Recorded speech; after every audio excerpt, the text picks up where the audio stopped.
할렐루야. 하나님은 살아계십니다. 살아계신 하나님께서 오늘 저와 여러분에게 함께 하신 줄 믿습니다. 여러분, 고향 하면 어떤 생각 드십니까?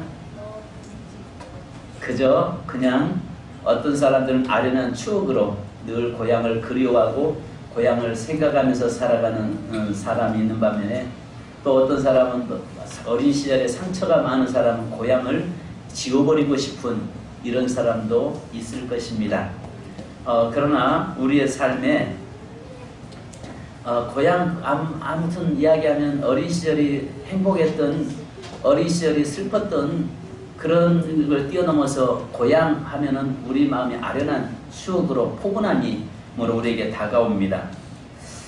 참 저는 이상합니다. 전 고향을 떠난 지 15년, 겨우 고향에서 산 지 15년밖에 살지 못했어요. 그런데도 늘 고향하면 어린 시절이 즐겁고 어린 시절이 늘 생각이 납니다. 근데 요즘 어쩌면은 어린 아이들이나 젊은 세대를 보면은 고향이 없는 것 같은, 도시의 빌딩 숲 속에서, 그 시멘트 숲 속에서 살아가면서 고향이 없는 이런 느낌이 들 때가 있습니다. 그러나 또 도시의 빌딩 숲에서 살아가는 자들도 나름대로 고향의 어떤 즐거움도 있겠죠. 그러나 오늘 하나님께서는 우리에게 말씀하신 것이, 이 땅은 잠깐 순례자의 길을 가는, 나그네 인생을 가는 곳이다 라고 우리에게 정의를 내리고 있습니다. 선교사님들이 서로 통하는 말들이 하나 있는데, 선교지에 가면은 자기들은 신조선족이라고 합니다. 신조선족. 이 말이 무슨 말이냐면, 신조선족이라는 말은 자기들이 그 현지 선교지에 가서 그 백성을 사랑하고 그 백성에게 복음을 증거하는데도 그 문화에 동화되지 않았고 그 백성도 아니고, 그렇다고 해서 늘 그곳에서는 왜 고국 땅을 그리워하는데 고국 땅에 와서 보면은 자기들은 대한민국 사람도 아니더라는 것입니다. 왜냐하면 해외에 나가 있는 우리 국민들이 거의 다 그런 생각들을 하고 있어요. 그 땅에서 내가 살고 있지만 거기가 영원한 내 땅이 아니라 내 문화에 적응되지 못하고 거기 안에 그 정서에 머물지 못하는 바로 그런 이방인으로서의 삶을 살고, 또 그렇다고 해서 국내에 와서 보면은, 국내에 와서 보면 한국은 저만하게 가 있는데 자기는 뒤쳐져 있는 바로 그런 모습들을 가지고 살아가는 경우가 많습니다. 그래서 자칭 해외에서 사는 사람들이 하는 말이 신조선족이다, 우리는 신조선족이다, 이런 이야기들을 합니다. 그러나 우리의 진정한 본향은 천국이라는 것입니다. 성도들은 영원한 천국을 향하여 한 걸음 한 걸음 더 나아가고 있는 순례자요, 나그네입니다. 그렇기 때문에 우리는 이 땅에서 살지만 이 땅에 우리의 마음을 두지 않고 영원한 그 나라의 소망을 가지고 살아가는 것입니다. 그래서 13절에 우리에게 또 땅에서는 애국인과 나그네임을 증언하였으니 라고 말씀합니다. 아신 것처럼 아브라함에게 어느 날 갑자기 자기 고향에서 살고 있을 때에 하나님이 찾아오시잖아요. 그리고 너는 본토 친척 아비집을 떠나서 내가 지시할 땅으로 가라 라고 이야기합니다. 그래서 그는 하나의 약속, 자식을 준다고 하는 그 약속 하나 바라보고 그 고향 땅을 떠나서 먼 곳, 약 지금 거리상 보면 1200km가 넘는 그런 곳을 걸어서 이 가나안 땅에 와서 정착을 합니다. 그러면서도 인간적으로 보면 늘 75세의 고향 땅을 떠나서 왔기 때문에 어쩌면은 그 고향 땅을 늘 생각할 수 있었을 것입니다. 그런데 그 아브라함에게 오늘 히브리서 11장에 보니까 믿음의 사람의 삶을 살면서 그는 고향 땅에 돌아가면 얼마든지 돌아갈 수 있었지만은, 그러나 그 땅으로 그는 돌아가지 않고 영원한 본향을 바라보면서 영원한 그 본향에 소망을 두고 살아왔다라고 이야기합니다. 어쩌면 그 말씀 속에서는 바로 그가 죄악의 땅에서 나온 이상 더 이상 죄악의 땅으로 돌아가지 않겠다고 하는 아브라함의 믿음의 고백이기도 하지요. 바로 그가 살았던 곳은 우상장사, 우상을 섬기며 살았던 그 갈대아우르 바벨론 땅이었습니다. 그 바벨론에서 나온 그 사람이 다시 그 땅의 죄악의 땅으로 그는 돌아가지 않고 영원한 우리의 창조자이신 하나님이 계신 그 땅으로 돌아가겠다고 하는 신앙 고백이기도 합니다. 그래서 성경 공문에서 뭐라고 말씀하냐면 언제든지 돌아갈 수 있는 마음만 가져도 돌아갈 수 있었던 그거지만은 그러나 그는 그 마음마저도 갖지 않고 영원한 본향인 천국을 사모하고 살았다라고 이야기합니다. 그래서 아브라함, 이삭, 야곱, 사라 등 믿음의 조상들도 그들이 태어나고 자랐던 고향이 아니라 하늘나라에 있는 더 나은 본향을 사모하며 살았다라고 말씀합니다.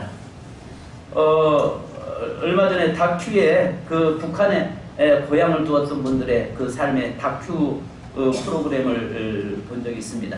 그분들의 다큐 프로그램을 보면서도 늘 조금이라도 고향에 가까이 가기 위해서 바로 강화도 앞에 있는 섬, 그 섬에 와서 거기에서 하는 이야기가 3km만 건너가면 고향인데 그 고향을 68년 동안 건너질 못했다라고, 그러면서 그곳에서 그 땅만 바라보면서 울고 있노라고 이야기하는 것을 들어본 적이 있습니다. 저는 어린 시절 학창시절에는 서울 구파발에서 살았습니다. 서울 구파발에 살다 보면 거기에서 바로 거기가 통일로의 시작이기 때문에 그곳에서 북한 임진각까지는 얼마 되지 않습니다. 그래서 시간 날 때마다 임진각 쪽에, 임진각에 놀러를 많이 갑니다. 특히 명절 때 되면은 그쪽을 할 일도 없고 하니까 차를 타고 그쪽으로 이 임진각에 이렇게 가서 보면은 그곳에서 그 망향의 서름을 가지고 고향 땅을 바라보면서 수없이 눈물 지으면서 그 땅을 보며 하염없이 울고 있는 실향민들의 모습을 봅니다. 저희들이야 그것을 그렇게 많이 느끼지 못합니다. 그러나 북한에서 넘어온 그 실향민들은 그것을 너무 명절 때마다 애절하게 울부짖으면서 하는 말이, 어떤 분들은 저 새들도 저렇게 날아가서 고향 땅에 가는데 우리는 갈 수 없다라고, 차라리 내가 한 마리의 새가 됐으면 좋겠다라고 울부짖는 그런 모습들을 학창시절에 많이 보았습니다. 여러분, 그런데 오늘 우리도 얼마든지 고향에 가면 갈 수 있죠. 요즘이야 뭐 교통이 좋으니까 마음만 먹으면 언제든지 갔다 올 수 있죠. 근데요, 저 어린 시절에 보면은 누이하고 시골에서 헤어질 때도 누이들이 서울 올라갈 때 한없이 울고 가고 울고 울면서 보내고, 역마다 뭐랄까 버스 정류장마다 그 이별이라고 하는, 왜냐면 언제 얼굴 다시 만날 수 없다고 하는 그런 것 때문에 눈물 짓고 서로 보내고, 그 다음에 편지가 왔을 때 그 부모들이 그 편지 들고 울고 있었던 그런 모습들을 봤습니다. 근데 95년도 이후에 이 중국에 가서 보면은 역마다 그곳에서는 그 이별이라고 하는 그 가족들의 그 우는 그런 장면들을 많이 역마다 많이 보았습니다. 그러나 요즘 이제 그런 모습 많이 사라졌죠. 그러나 여러분, 우리가 이 땅에서는 돌아갈 마음 먹으면 언제든지 갈 수 있지만은, 그러나 우리의 영원히 늘 사모하고 늘 바라봐야 할 것은 영원한 우리의 본향인 천국인 줄로 믿습니다. 그렇다면 오늘 본문의 말씀 보니까 첫째는 성도는 순례자라는 것입니다. 바로 순례자의 삶을 사는 필그림이라는 말이죠. 이 땅에서 어떤 삶을 우리가 살아가야 하는가. 여기 보니까 성도의 우리의 삶은 순례자라는 거죠. 잠깐 왔다 가는 나그네 인생이라는 것입니다. 또 우리의 장막집이 무너지는 순간 우리는 영원히 무너지지 않냐는, 우리의 아버지가 우리의 집을 지어놓고 기다리고 있는, 우리가 돌아가야 할 본향이 있음을 말씀하고 있습니다. 그래서 우리가 아신 것처럼 탕자에 비유해서 아들이 마지막에 그가 돌아갈 곳은 자기 아버지의 집밖에 없었던 것을 우리에게 잘 말씀하죠. 그러면 순례자는, 이 땅에서 순례자로 살아가는 자의 삶은 어떻게 살아가야 되겠습니까? 첫째는 보니까 순례자는 우리가 이 땅에다가 것을 바라보고 살아서는 안 된다는 것입니다. 즉 욕심을 두고 살아서는 안 된다는 거죠. 그래서 베드로전서 2장 11절에 보면은 사랑하는 자들아, 거류민과 나그네 같은 너희를 고나노니 영혼을 거슬러 싸우는 육체의 정욕을 제어하라. 이 땅에서 거류민과 나그네 같은 너희를 고난다라고 말씀합니다. 그래서 땅의 것에 미련을 두고 살아서는 안 된다는 것입니다. 바로 순례자의 궁극적인 목적은 이제는 우리의 본향 영원한 천국이기 때문이다라고 말씀하고 있습니다. 그래서 만약에 땅의 것에 목숨을 두고 땅의 것에 목숨을 바치고 사는 자는 결국 그 나라를 바라보지도 못할 뿐더러 그 나라를 갈 수도 없다라고 이야기하고 있습니다. 그래서 그 대표적인 예로 우리가 창세기의 소돔성을 우리는 볼 수 있죠. 소돔성의 롯의 가정을 우리는 잘 압니다. 이 롯의 가정은 바로 그 그 땅에 정착하고 그 살면서 그 땅에 마음 뺏기고 살다가 하나님이 그 소돔성을 심판할 때 결국 그 땅의 것에 매여서 거기서 벗어나지 못하고 결국은 가정이 깨어지는 그런 비운을 당하는 것을 우리는 봅니다. 둘째로 우리가 또 아는 것처럼 우리가 이 순례자의 삶을 사는 자들에게는 인내해야 된다는 것입니다. 그래서 오늘 히브리서 12장 1절에 보니까 다 같이 한번 읽습니다. 시작. 이러므로 우리에게 구름같이 둘러싼 허다한 증인들이 있으니 모든 무거운 것과 얽매이기 쉬운 죄를 벗어버리고 인내로서 우리 앞에 당한 경주를 하며. 자, 여러분 이 땅에서의 인내함이 있어야 된다는 것입니다. 바로 순례의 길은 결코 편안하거나 안락하지 않습니다. 험한 풍랑과도 싸워야 하고 거친 비바람과도 맞부딪힐 때도 있습니다. 또 내리막길보다는 오르막길이 더 많습니다. 이 모든 것을 극복하는 길은 바로 인내 외에는 없다는 것입니다. 그래서 히브리서 10장 36절에도 말씀하기를 너희에게 인내가 필요하면 너희가 하나님의 뜻을 행한 후에 약속을 받기 이함이라 라고 말씀합니다. 여러분 우리의 본향집을 바라보면서 이 땅에서의 인내의 삶을 살아가지 않으면 안 된다는 것입니다. 또 여러분 우리에게 또 순례자가 어떻게 살아가야 됩니까? 약속을 믿고 나가야 한다라고 오늘 히브리서 11장 16절에 말씀합니다. 우리 같이 한번 읽어보십시다. 히브리서 11장 16절 시작.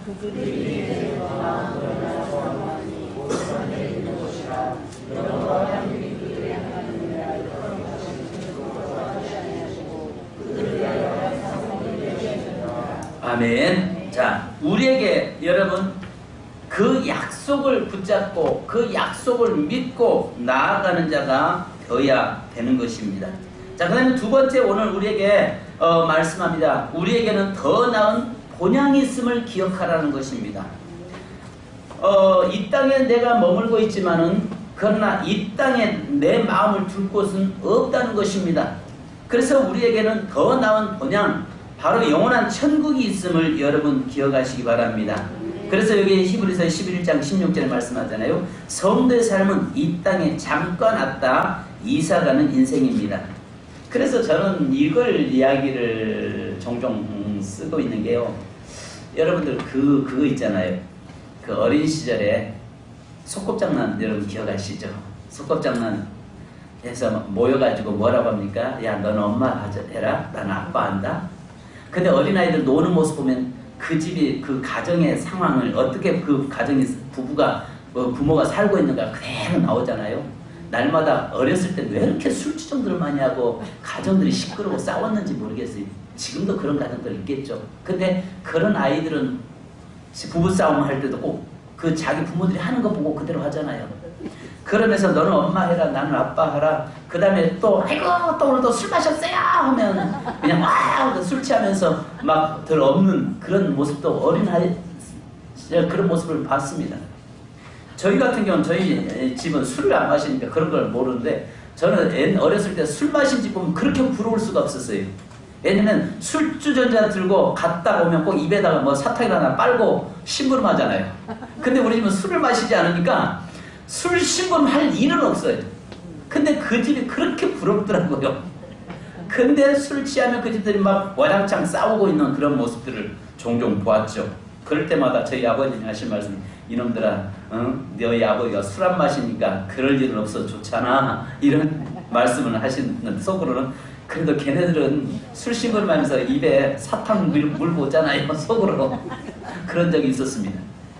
그런데 그렇게 서로가 재밌게 놀다가도 부모가 얘들아 밥 먹고 밥 먹으라 하면은 언제든지 아무리 재밌어도 야 내일 놀자 놓고 가잖아요. 그것처럼 우리 인생이 그러잖아요. 서로가 전혀 남남이 만나서 너는 아내하고 남편하고 자식하고 서로가 만나가지고 가정을 이루고 살다가 얘들아 이제 그만 세상에 놀고 이제 천국으로 야 우리 집으로 와서 밥 먹어라 하면 언제든지 야 다음에 만나자 청소 만나자 하고 언제든지 손털고리는 가는 인생이잖아요. 그죠? 근데 제일 문제는 무서운 것은 갈 본향이 없는 사람, 나그네 인생을 살면서 갈 곳이 없는 인생은 정말 불쌍한 거죠. 그러나 오늘 우리에게는요, 여기에서 잠깐 왔다가 이사가는 인생이라는 것입니다. 그래서 요한복음 14장 1절로 3절에 너희는 마음에 근심하지 말라. 하나님을 믿으니 또 나를 믿으라. 내 아버지 집에 거할 곳이 많도다. 그렇지 않으면 너에게 일렀으리라. 내가 너희를 위하여 거처를 예비하러 가느니, 여기서 거처는 맨션스라고 큰 집을 이야기합니다. 가서 너희를 위하여 거처를 예비하면 내가 다시 와서 너희를 내게로 영접하여 나 있는 곳에 너희도 있게 하리라. 아멘. 그래서 결국 우리가 이 땅에서 사는 날 동안 우리의 집이 천국에 완성되면 되는 날 우리가 하나님 앞에 가게 되는 것입니다. 저는 요즘 이런 생각합니다. 우리나라 한국 사람들이 보통 80세 돌아가신다면 뭐라고 이야기합니까? 오래 살았다고 하지 않습니다.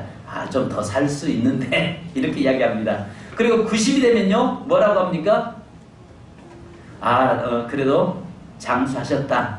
이렇게 90이 넘어가면 장수하셨다 이야기합니다. 그죠? 옛날에는 60이라면 어때요?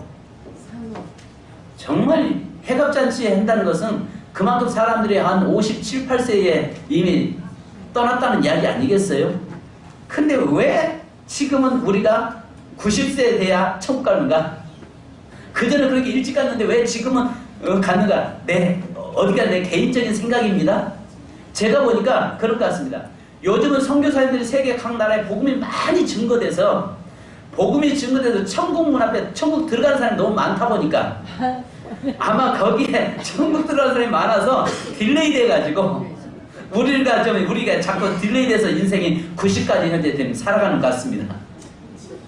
할렐루야. 믿거나 말거나. 이건 내 생각입니다. 그래서 또 지옥도 왜 요즘은 지옥이 한국 사람들은 골치 아프다고 하잖아요. 그래서 날마다 지옥문을 지금 닫아놓고 개정 휴업 상태 있다고 합니다. 그 이유가 뭐냐면 한국 사람은 워낙 뜨거운 걸 좋아해가지고 자꾸 지옥을 업그레이드 시키느라고 리모델링해서 불을 그냥 더 뜨겁게 만들기 위해서 지옥을 지금 자꾸 막아놓고 공사 중이랍니다. 왜냐면 한국 사람들은 찜질방에 가가지고 들어가서 시원하다 하잖아요. 그래서 그렇다고 합니다만 저는 그렇게 생각하고 싶습니다. 천국 가는 사람들이 많아서 들어가는 길에 성경에는 천국문은 좁다고 했잖아요. 들어가는 자가 많아서 길은 좁고 그래서 딜레이 시켜지니까 우리 인생 하나님 지금 90까지도 지금 우리가 살아있는 거 아닌가? 그렇게 믿고 싶습니다. 여러분, 그러나 우리가 진정 가야 할 곳은 천국에 나의 본향이 있음을 늘 기억하라는 것입니다. 그래서 고린도후서 5장 1절에 만일 땅에 있는 우리의 장막집이 무너지면 하나님께서 지으신 집 곧 손으로 지은 것이 아니요 하늘에 있는 영원한 집이 우리에게 있는 줄 아느니라. 육체의 장막집이 무너지는 순간 하나님께서 이제 영원히 무너지지 않는 나의 영원한 천국의 나의 집에 나의 영혼이 가게 되어 있는 것입니다. 그러니까 결국은 영혼이 내 육체라고 하는 이 장막집 속에 거하다가 이 육체의 장막집이 완전히 무너지면 그 다음에 나의 영원한 무너지지 않는 하나님의 장막집인 천국 나의 본향에 내가 들어간다는 사실을 여러분 믿으시기 바랍니다. 그래서 그 나라를 바라보고 그 나라를 사모하는 것입니다. 믿음의 사람은 천국을 바라보고 사는 사람입니다. 믿음의 사람은 땅의 것에 미련 두지 않습니다. 믿음의 사람은 땅의 것을 붙잡고 사는 사람이 아닙니다. 믿음의 사람은 땅에서도 누림의 삶을 살지만은 하나님이 오라 할 때 언제든지 모든 것을 내려놓고 갈 준비하고 살아가는 나그네 인생을 사는 사람인 줄로 믿습니다. 그래서 우리 주님 말씀합니다. 내가 너를 위해서 천국의 집을 지어 준비해 놨노라. 내가 너의 집이 완성되면 내가 너를 데려가는데 그 너희가 이 땅에 이별은 슬픔의 날이 아니라 기쁨의 날이요 너에게는 가장 영광스러운 날이 되느니라 라고 말씀하는 것입니다. 여러분 그렇잖아요. 죽음은 슬픔의 날이 아니라는 것입니다. 우리 그리스도인들에게는 죽음은 슬픔의 날이 아니라 이 땅에서 잠깐의 이별은 있을 수 있지만은 그러나 영원한 나의 집이 예비되고 그 본향에 들어가서 하나님과 함께 영원히 함께 살 그 나라 우리를 바라보기 때문에 기쁨의 날이요. 그날은 나의 생애의 영광스러운 날인 줄 믿으시기 바랍니다. 세 번째는 여러분, 우리는 다시 돌아가야 할 영원한 고향이 있다는 것이죠. 고향이 있는 것처럼 좋은 거 어디 있겠습니까? 그잖아요. 고향이 있는 것처럼 좋은 일은 없습니다. 나의 영원한 고향, 내게 고향이 갈 곳이 있다는 것처럼 행복한 것은 없는 것이죠.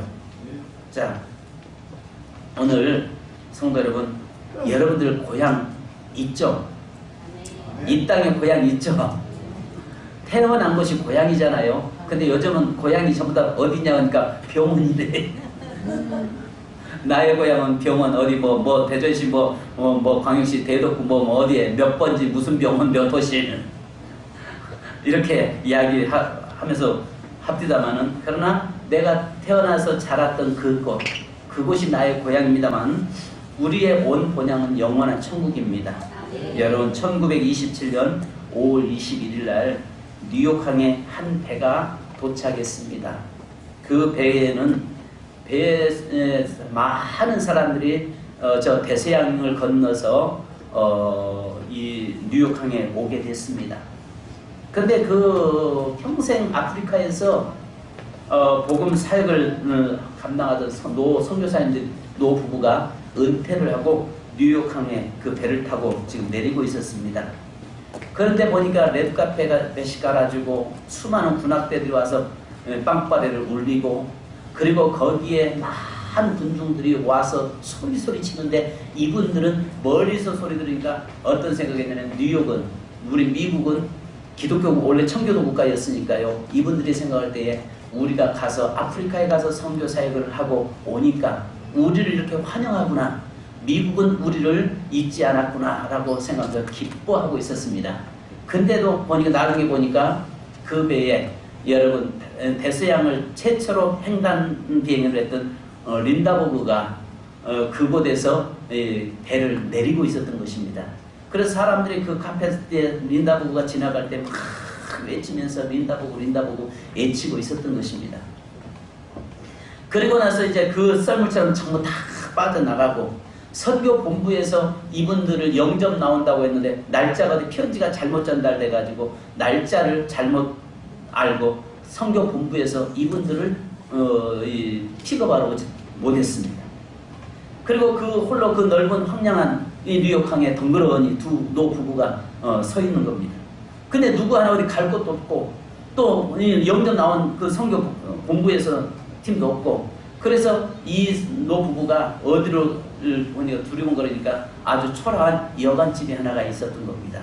그래서 여관집에 짐을 풀면서 너무 서러워서 이렇게 울면서 기도했다고 합니다. 하나님 너무하십니다. 내가 평생을 저 아프리카에서 말라리아와 싸우고 맹수들과 싸우고 그 풍토병 속에서 목숨 정말 그 수많은 고비를 넘기면서 복음을 전했는데, 겨우 저 비행기 단발 비행기 가지고 저 대서양을 횡단했던 린다버그를 보면서 그 사람을 저렇게 환영을 하는데, 하나님 이렇게 평생 복음을 전했던 저를 미국에서는 청교도 국가로 기독교 국가로 세워진 이 미국 땅이 이룰 수 있습니까? 하고 두 부부가 손잡고 울고 있었답니다. 그때에 눈물을 흘리는데 흐릿한데 누군가 뒤에서 등을 두들기는데 보니까 우리 주님이 서 계시더랍니다. 그러면서 하신 말씀이, 야, 린다버그는 자기의 고향에 왔지 않냐. 자기의 고향에 와서 저렇게 환영한다. 그러나 네가 너의 고향, 너의 본향에 오늘 때 수많은 천군 천사들이 너를 환영하고 너를 반겨 맞을 것이다. 아직 너는 네 본향에 오지 않았지 않느냐. 주님이 말씀하시더랍니다. 그래서 이 노부부 선교사님들이 거기서 눈물을 흘리면서 그러면 그렇지요. 내가 잠깐 이 땅에 내 마음 두었습니다. 주님 영원한 본향을 내가 바라보겠습니다. 그리고 나서 이 부부가 다시 아프리카로 배를 타고 다시 돌아서 갔다고 합니다. 그리고 아프리카에서 마지막 뼈를 묻을 때까지 사역을 감당했다고 합니다. 여러분, 오늘 저와 여러분의 삶의 속에서는 우리가 가야 할 영원한 본향, 영원한 그 천국이 있음을 늘 한시도 내게서 여러분에게서 떠나지 않기를 주님의 이름으로 축원합니다. 그래서 계시록 7장 17절에 이는 보좌 가운데 계신 어린 양이 그들의 목자가 되사 생명수샘으로 인도하시고 하나님께서 그들의 눈에서 모든 눈물을 씻어주실 것입니다. 요한계시록 21장 4절에 모든 눈물을 그 눈에서 닦아주시니 다시는 사망이 없고 애통하는 것이나 곡하는 것이나 아픈 것이 다시 있지 아니하리니 전 것들이 다 지나갔음이로라. 여러분, 우리의 영원한 본향에는 거기에는 우리의 아버지 되신 하나님이 계시고 또 우리를 위해서 친히 십자가 달려 돌아가셨던 예수 그리스도께서 계시고 또 우리와 늘 동행하며 우리를 승리케 하시는 성령님의 인도하심이 있는 줄 믿습니다. 여러분, 이번 명절 때에 고향을 다녀오시지만 고향을 보시면서도 우리의 마음속은 영원한 본향, 영원한 천국의 소망을 두고 사는 저와 여러분 되기를 주님의 이름으로 축원합니다. 기도하겠습니다. 하나님 아버지, 감사합니다. 우리의 삶 속에 영원한 본향이 있음을 늘 기억하게 하옵소서. 아브라함은 거기에서 낳은 곳을, 그 고향을 얼마든지 돌아갈 수 있었지만 그러나 그 제약의 땅에 돌아가지 않냐고, 그 바벨론 땅에 돌아가지 않냐고, 오직 그는 나와서 영원한 본향을 바라보고 사모하며 그 살았던 그의 모습을 봅니다. 오늘 우리의 인생도 나그네 인생임을 알게 하시고 순례의 길을 걸어가는 동안에 하나님 고되고 힘들고 어려울지라도 우리가 가야 할 영원한 본향이 있음을 바라보고 그 나라를, 그 땅을 생각하면서 달려가는 우리의 삶이 되게 하옵소서. 주님, 사랑하는 모든 성도들을 이번 축복하시되 특별히 이번 고향 땅을 밟고 부모님이 계신 그곳을 가서 함께 기뻐하지만 그러나 우리 마음속에는 영원한 고향, 영원한 본향, 영원한 천국이 우리의 마음속에 있게 하시고 그 땅을 늘 바라보면서 사는 성도 되게 하옵소서. 예수님의 이름으로 기도하옵나이다. 아멘.